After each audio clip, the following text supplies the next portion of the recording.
Deməli, Cənubi Koreya Yaponiyaya etiraz edir. Çünki Yaponiya bu iki ölkə arasında, yəni Şimali Koreya, Pxenyan yox, yəni Kim Çen In dövləti yox, Cənubi Koreyadan söhbət gedir. Yəni Amerika daha çox qərb yönümlü olan Yaponiya kimi Cənubi Koreyadan söhbət gedir. Onların arasında, Yaponiya ilə onların arasında mübahisəli adalar var. Orada yaranıb 20-ci əsrin əvvəllərin İkinci Dünya müharibəsində Yaponiyanın biraz güclənib samuray və ninjalardan hücum edib onun torpağını tutduğu vaxtlardan söhbət gedir. Belə ki, Yaponiya tədbir edib o adalarla bağlı, adalar qrupu ilə bağlı.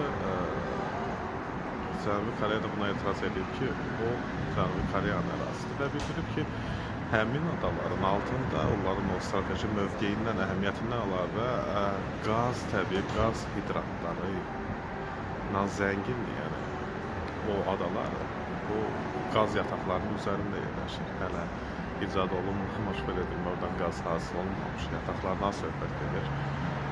Bunun özü isə Çin, Şimali Koreya və Rusiyaya sərf edir ki, Yaponiya və Cənubi Koreya arasında hansısa anlaşılmazlıq var əlbəttə ki. Qərb koalisiyası biraz sarsıla bilər ona görə.